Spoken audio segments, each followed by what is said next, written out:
Now this morning, I want to talk to you about the Great Commission. And I remember a couple of months ago, I asked in the congregation, how many people know what is the Great Commission? And I think just a handful of people put up their hand. Maybe some were afraid to put up their hand, I don't know. But we want to look at the Great Commission this morning. Just out of my own life, I remember many moons ago, about 30 years ago, I stood up in a congregation like this and I said, Lord, here I am. Send me, I don't know where. Just don't send me to difficult places, Lord. Just send me somewhere where you can use me, but not too difficult, please. And God then sent me to Albania, which was a very difficult place. It was a very strong Muslim country. And then as we prayed it over and over again, I said, Lord, you can send me now somewhere else, but please don't send me to Pretoria. Any place, you can send me to Cape Town, but not to Pretoria. And you know, sometimes God sends you there where you don't want to go. And He uses you there where you think you might not be used. My next prayer is, Lord, please don't send me to Mauritius. Hopefully He will send me, but I don't know, but let's see. So this morning I want us to think through the Great Commission and our response to it specifically as well. Just see, do we have the slides? There we go. And I want to look us to look at how do we overcome the excuses that keeps us stationary, that keeps us sitting in a place where we are not changing us week after week. But let's be honest for a moment. Most of us have felt that sudden sinking feeling in our gut when we sense God is calling us to do something outside of our comfort zone. It's that familiar, Lord, please don't send me reflex. Whether it's a prompt to share your faith, maybe with a co-worker, or maybe a nudge to volunteer in a ministry somewhere in the church or with Ransom, or a deeper tug towards radical life transformation. Our first instinct is rarely, here I am, send me. Instead, our first instinct is often to check our calendars, to assess our inadequacies, and to look at an exit strategy. We are masters of the art of excuses. And I've heard so many before. Lord, I'm too old, you cannot send me. Lord, I'm too young, you cannot send me. Lord, I have a family. I cannot just leave my family. Lord, I'm doing so well at the moment, and this is your blessing on my life. So why must I go somewhere else? History is filled with individuals who, when faced with God's call, offer a polite or sometimes not so polite, Lord, please don't send me. From Moses standing before the burning bush, desperately listing his lack of eloquence, to Jonah sprinting the opposite direction of Nineveh.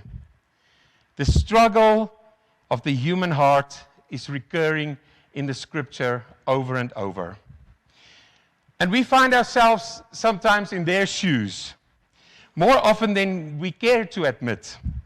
We have so many justifications for why someone else needs to be sent. Someone maybe more talented, somebody more spiritual that knows their Bible better, or somebody maybe that's just more available than I am. Let them handle the task. The purpose of the message this morning is not to heap guilt onto your shoulders. I think we do that often enough. Instead, the goal is to pull back the curtain on the excuses that keep us stagnant, that keep us in the same place over and over. We want to take a hard, honest, and ultimately hopeful look at why we cling to our no. We will explore these excuses, which seem so logical and so reasonable in our own minds. Actually, we want to see them crumble when held up to the light of God's scripture and the reality of His sovereignty. Now, we often treat the Great Commission as if it begins with an if. So, if I'm sent, then. And we think, if I feel called, or if I have the right training, or if I have extra time, then I will engage in missions or in ministry. But Christ's command begins with a when. As you are going, as you are living, as you are breathing, you are to make disciples. It's an identity. It's not just an activity. We find the Great Commission in Matthew 28, verse 16 to 20. And I just want you to listen to it this morning. I want to read it for us as you are listening. It says, "Then the 11 disciples went to Galilee, to the mountain where Jesus had told them to go. When they saw him, they worshipped him, but some doubted. Then Jesus came to them and said, 'All authority in heaven and on earth has been given to me. Therefore, go and make disciples of all nations, baptizing them in the name of the Father and of the Son and of the Holy Spirit, and teaching them to obey everything I have commanded you. And surely I will be with you always, to the very end of the age.'" That is the Great Commission out of Matthew 28, verse 16 to 20. But what does that now mean to us? And I just want to break it down a little bit. Let me just see quickly. There we go. So what is our standing orders when it comes to the Great Commission? Now, the first component is all authority, meaning the mission is backed by the sovereign power of the resurrected Christ. It is not just words that's out there and there's no power to it. It has the power of Christ behind it. All authority. And then he says, go and make disciples. Now, this is something active. It's not passive, sitting here, hoping that there will be disciples falling out of the sky. It's an ongoing mandate for every believer. If you believe in Jesus as the Savior of your life, and you've committed and surrendered yourself, then this is for you, regardless of your location, where you are. And then the third component is teaching them. Now, discipleship is not just conversion. It's not just when somebody come to know Jesus and that's it. Then it's finished. It's a lifelong transformation. That is why God is still transforming us as well, daily. Why He teaches us still new things from His Word and through actions that we do as well. The command to go is not a suggestion we can negotiate based on our comfort or our personal preference. It is an authoritative order from the King of Kings. And if we are to move from "not me, Lord," to "send me," we must first acknowledge that our hesitation is not a lack of opportunity. There's more than enough opportunity out there, but it is a lack of surrender.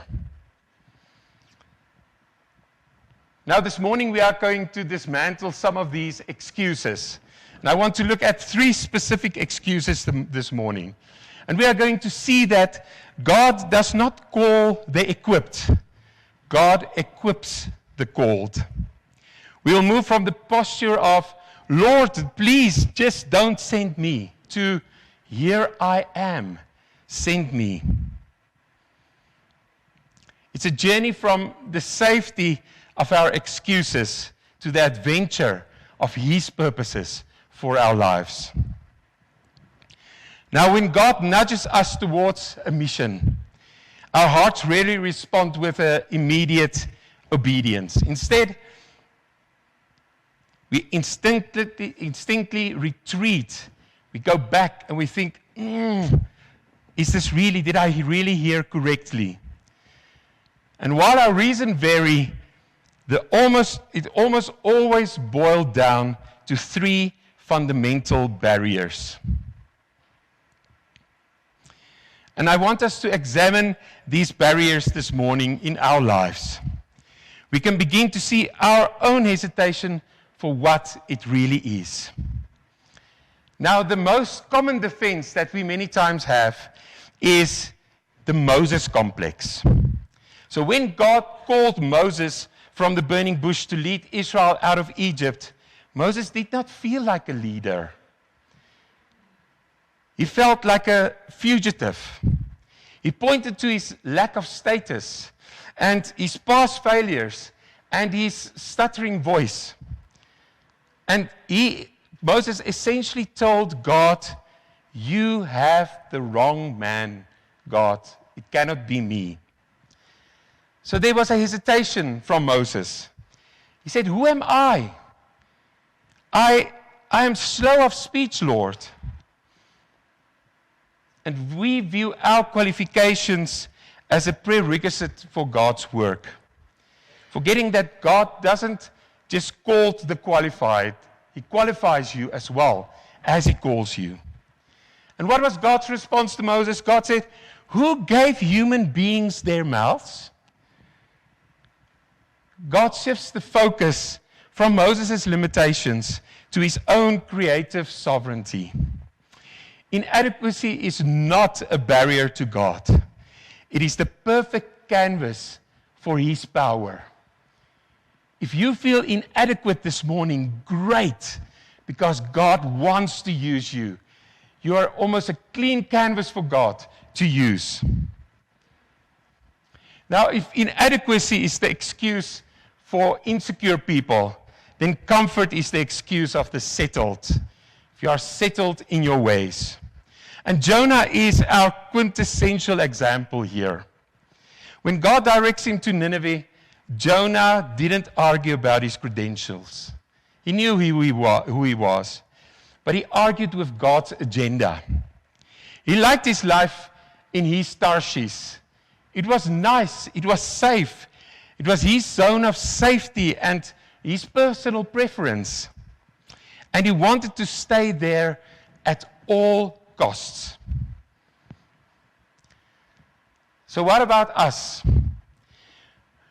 We often mistake our comfort for a blessing. But when our harbor prevents us from sailing towards where God wants to use us, then it has become an idol in our lives. The mission and the ministry is never designed to be convenient. It is designed, as I said, to be transformative, to transform lives. And finally, there is this honest admission of fear. If we look at the life of Jeremiah, Jeremiah was called to be a prophet to the nations. He was young, he was hesitant, and he was terrified of the rejection that he would surely face. And so many of us are so afraid of rejection. What if I go and speak to somebody about Jesus and they just don't want to hear? God did not belittle Jeremiah's fear. He addressed it with a promise of His presence. "Do not be afraid of them," he said, "for I am with you to rescue you." Fear thrives on the assumption that we are alone in the task. And God has never said that we need to do the task alone. He is there. We don't have to be afraid. Now, ultimately, these excuses, being qualified or being too comfortable or to be afraid, are all rooted in the same self-centered mindset. We are looking at our own limited resources rather than the infinite resources that God has for us. Overcoming these excuses in our lives requires a radical shift.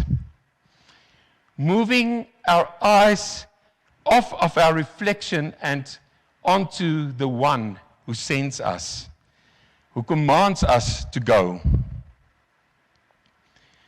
If our excuses, our inadequacy, our comfort, our fear, if they are the symptoms of a stagnant faith, then we must also identify the cure. So what must we do then? Now, the mistake we frequently make is assuming that God is waiting for us, to fix us, to make us ready for the mission before He calls us. We almost treat the mission as a high-stakes performance review, convinced that if we just had more training, more confidence, or maybe just more courage, then we would be able to do it. But the biblical truth is radically different. The antidote of our hesitation is not self-improvement. It is an absolute shift in reliance from our own meager resources to the infinite power that God has. The infinite presence of God in our lives. Now, before Jesus ascended, He gave His followers the most critical instruction for their future mission. And we need to learn from them. He did not hand them a strategy manual or a logistics roadmap that says, this is the next step, then this step, then this step. Instead, He gave them a promise. And it's from Acts 1 verse 8. And it's part of the Great Commission. And it says the following: "But you will receive power when the Holy Spirit comes on you. And you will be my witness." You will receive power when the Holy Spirit comes onto you. And you will be my witness. Now, the Greek word here for power is dunamis. The root word for the word dynamite. It signifies an explosion, supernatural ability that originates entirely on the outside of ourselves. It's not something that we can do. It needs to come from somewhere. And this is the ultimate answer to every excuse we have listed. If we feel unqualified, the Spirit provides the wisdom. If we are clutching to our comfort, then the Spirit provides the courage to break free. If we are overwhelmed by fear, the Spirit provides the inner fortitude that surpasses all understanding. We are not expected to be the source of our own power. We are called to be the conductors of God's power through our lives. Now, the Apostle Paul understood this principle better than anyone. Paul always spoke about the thorn in his flesh, a recurring weakness that he pleaded with God to please take away. And did God take it away? No. God's answer to him serves as the anchor for our own mission and ministry. 2 Corinthians 12 verse 9 says, "My grace is sufficient for you, for my power is made perfect in weakness." If you feel too weak this morning to do an outreach, to go and speak to somebody about Jesus, God says, "My grace is sufficient for you. My power is made perfect in your weakness."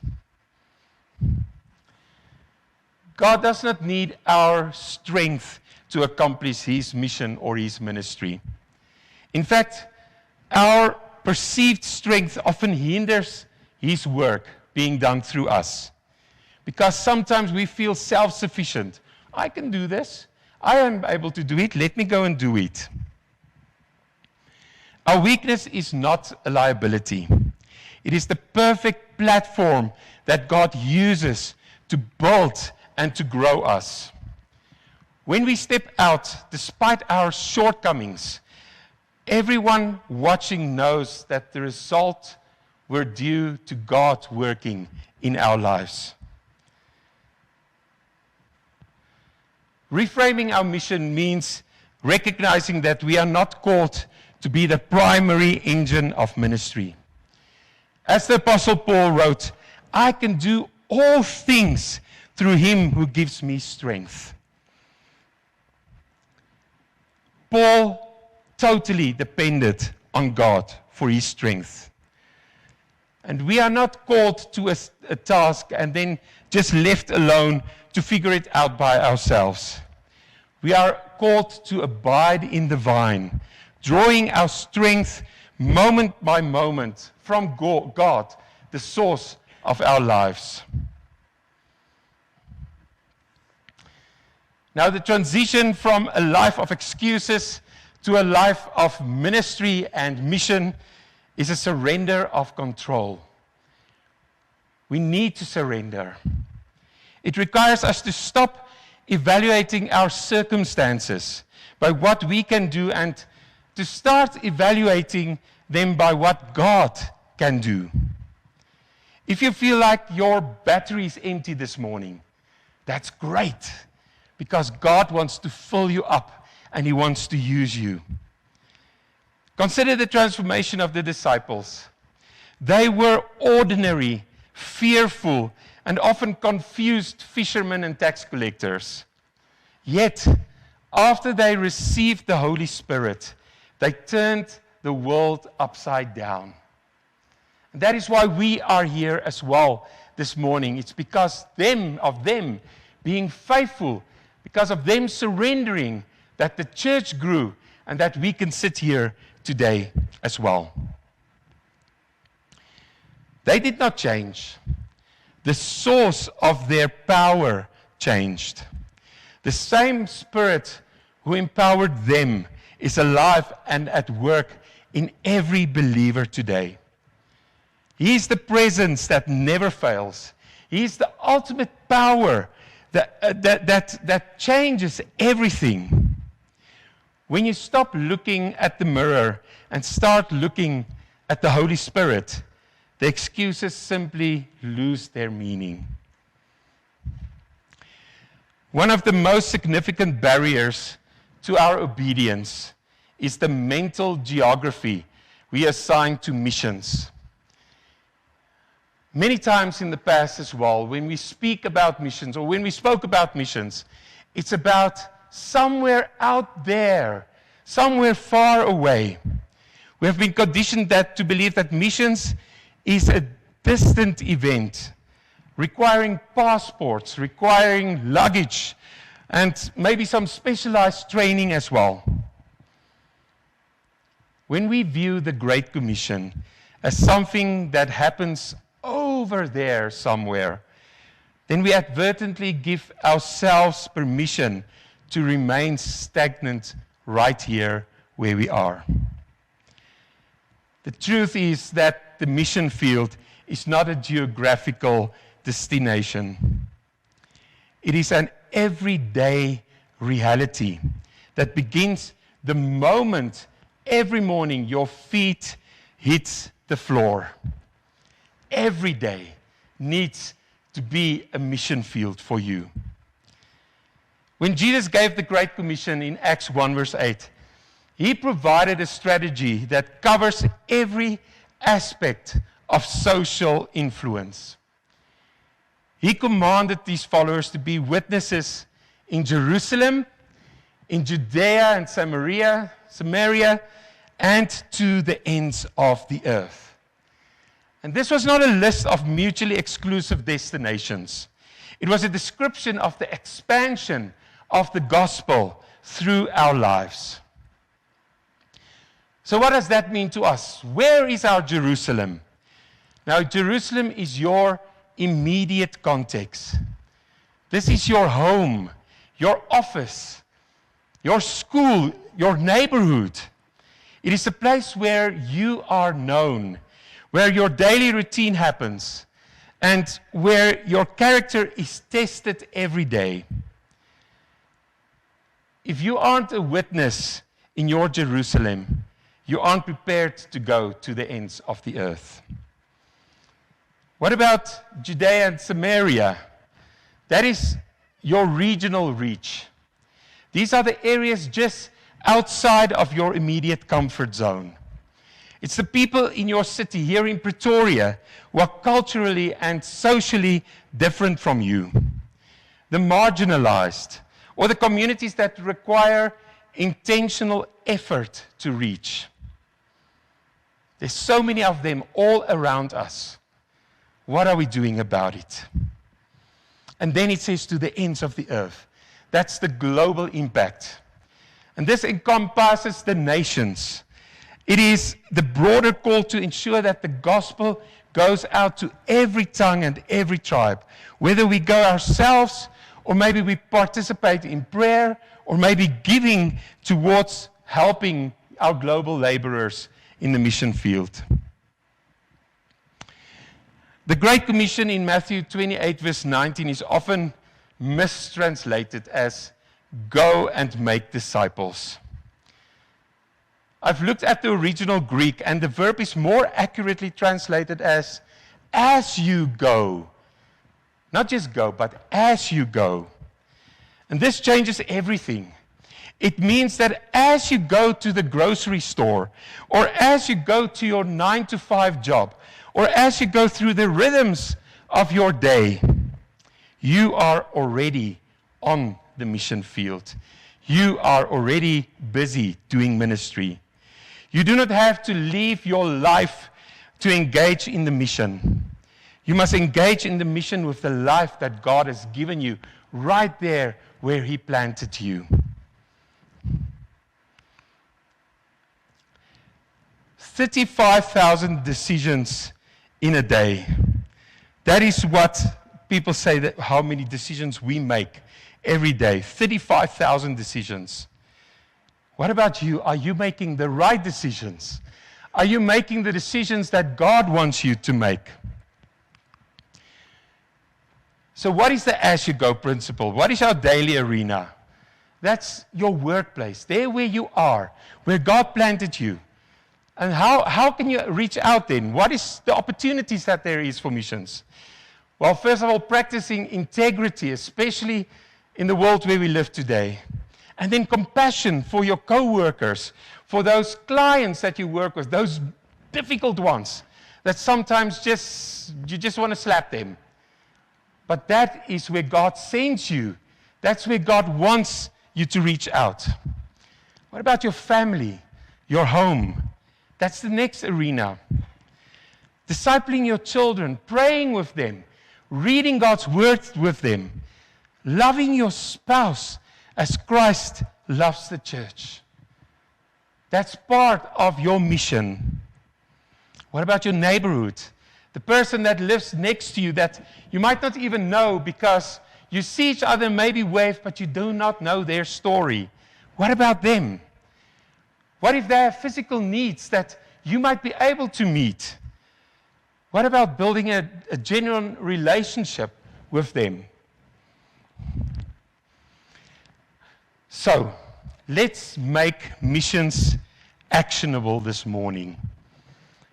Where does God want to use you?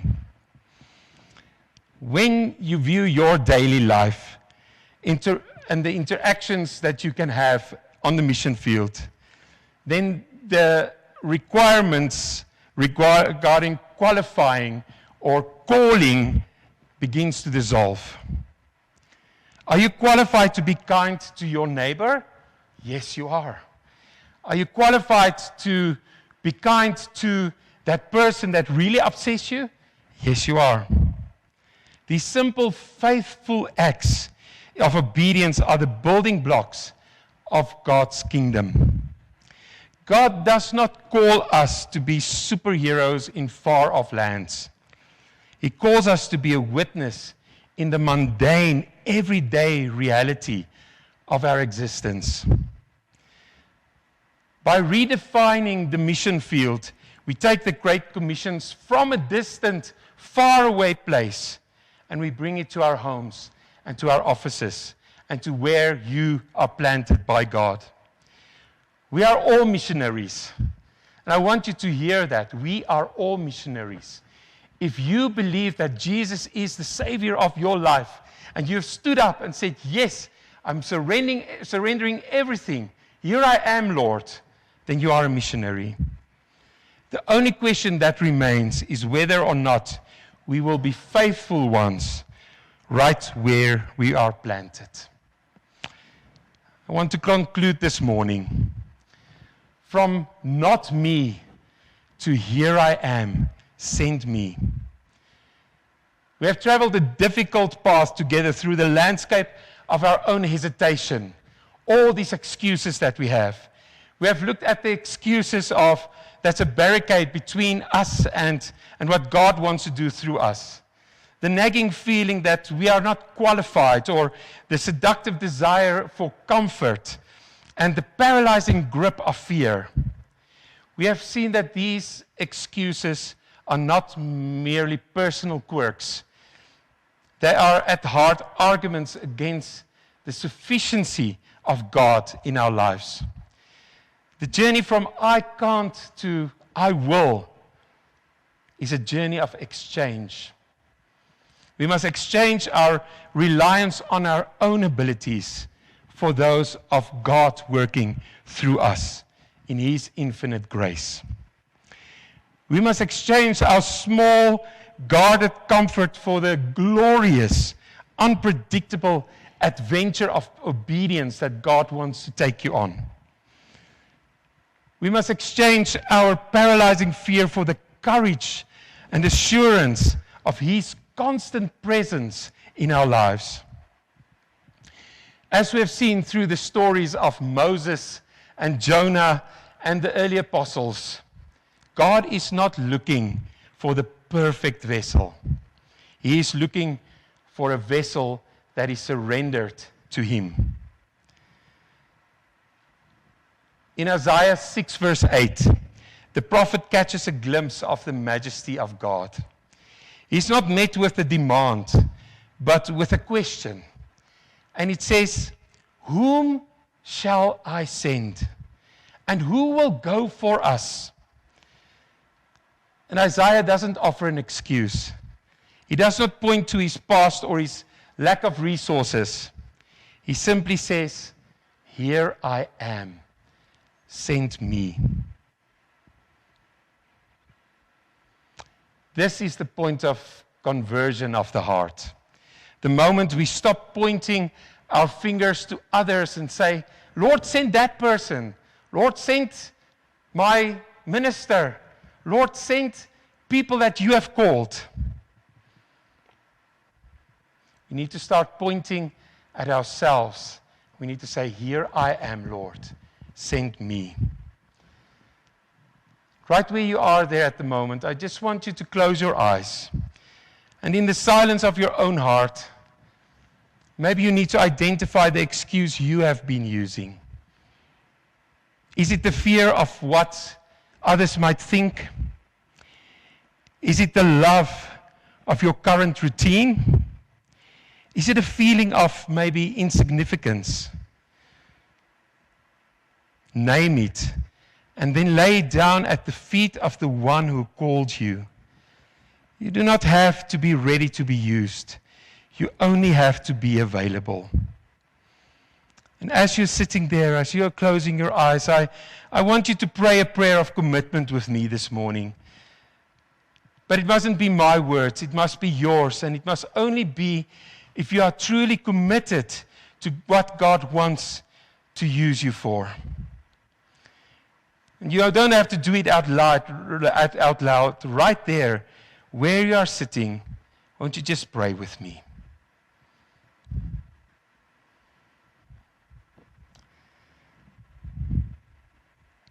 Lord, I confess that I have let my excuses keep me from the joy of serving you.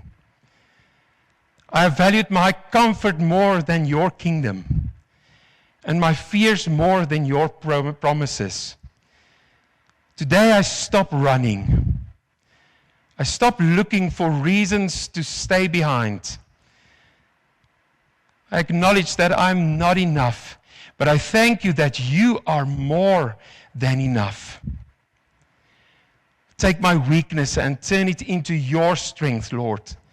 Take my life, take my time, take my talents, and use them exactly where I am, right there where you have planted me.